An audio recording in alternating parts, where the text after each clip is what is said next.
O saudoso Chico Science, aqui de Recife, do Mangue Beat, cunhou a frase: a cidade não para, a cidade só cresce.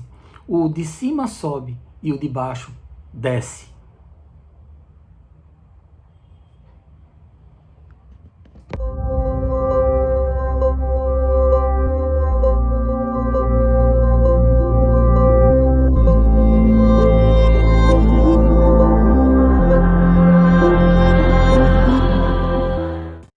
É praticamente impensável, depois das imagens da morte de George Floyd nos Estados Unidos, com tamanha brutalidade, a gente vê a cena se repetir com requintes de crueldade no Brasil. Numa ação da polícia de São Paulo, um PM coloca os pés no pescoço de uma senhora de 51 anos, viúva, com 5 filhos e 2 netos, e sobe em cima da cabeça dela. Depois a arrasta pelo chão e a algema, como se isso fosse uma coisa absolutamente natural. E aí a gente se pergunta, o que tem dentro de um indivíduo desse? O que tem dentro da alma de uma pessoa dessa? O que se passa na consciência de um sujeito como esse, que está atrelado ao aparato de segurança do Estado para servir a população e se comporta de uma maneira tão brutal? Exceção? Não. Estamos vendo agora quase todos os dias as cenas se repetirem. Os celulares são armas poderosas para filmar de forma incólume e fazer denúncia. E a coisa se alastra de maneira assustadora. O que eu tenho visto é que essa pandemia realçou, de fato, como o fosso que existe entre os de cima e os de baixo só cresce. É uma coisa impensável, é um corante que está revelando a podridão que é a sociedade, não só no Brasil, mas também no mundo. É chocante a gente ver, por exemplo, que Bezos, da Amazon, se tornou ainda mais bilionário na pandemia.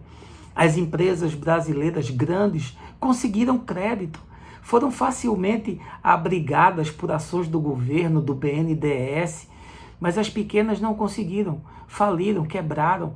A maioria está endividada até o pescoço, não sabe como retomar e são os maiores empregadores do país.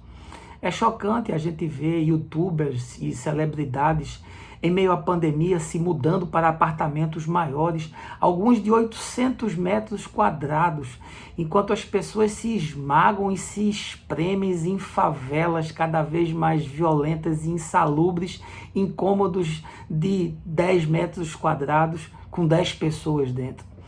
É uma coisa insustentável a gente ver que o rico cada vez pode mais e que o pobre cada vez pode menos. As pessoas estão ansiosas para sair de carro, para irem às agências de automóveis e mudarem o seu carro. E o pobre não tem a perspectiva e tem que se espremer no metrô com risco de contaminação, cada vez com um serviço mais mal prestado. O rico pode comprar um bom seguro-saúde. Quando as UTIs de alguns estados lotaram, pessoas com Covid-19 contrataram UTIs através de jatinhos e foram transportados para lugares onde tinham. Ao passo que pobres morreram em salas de espera de UPAs, sem oxigênio, ainda que a família assistisse tudo de forma dramática e tentasse até alguns recursos na justiça. Os fossos sociais, a dramaticidade do nosso contexto de vida é assustador. O de cima só sobe, só cresce, e o de baixo só sofre, só desce. Jesus, no Evangelho, nos desafia a uma prática existencial, a um olhar sobre a realidade humana completamente diferente. No reino de Deus está escrito que os últimos serão os primeiros, de que os menores serão colocados nos lugares de maior destaque. É a inversão da lógica humana para que haja equilíbrio, para que haja justiça. Não vai haver nunca igualdade. Eu não sou um defensor do comunismo, eu sou um distributivista, mas eu acredito que aqueles que têm mais capacidade e que produzem mais, sim, eles merecem receber mais.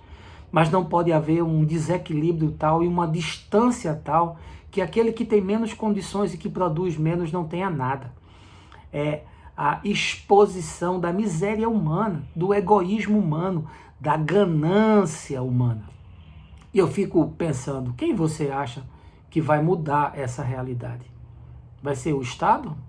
Esse é um problema do governo? Vão ser os empresários que, na sua esmagadora totalidade, só pensam nos lucros, não tem qualquer responsabilidade social?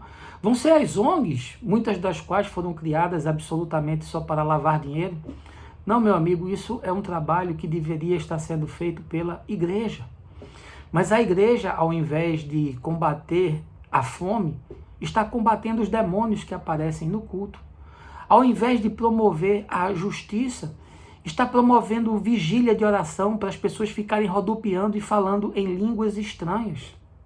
Ao invés de ir romper contra as forças dominadoras desse tempo, ela tem se aliado com aquilo que faz parte do status quo da política. A igreja, ao invés de ser a promotora da justiça, tem sido a promotora da desgraça. E eu fico me perguntando, até quando isso vai durar? Quem tem que diminuir a desigualdade entre o pobre e o rico, entre as injustiças sociais, entre o racismo contra negros, contra diferentes, contra LGBTs, é a igreja. A igreja deveria ser o instrumento de realização do plano de Deus entre os homens. Essa é uma tarefa minha e sua. Eu e você deveríamos estar sendo utilizados pelo Espírito Santo para promover essas coisas. Mas será que nós estamos fazendo? Ajudando os últimos a se tornarem os primeiros e ajudando os menores a se assentarem com os maiores? Pense sobre isso e vamos conversando por aqui, porque de encontro em encontro a mente abre, o coração expande e o mais eu vou te falando no caminho.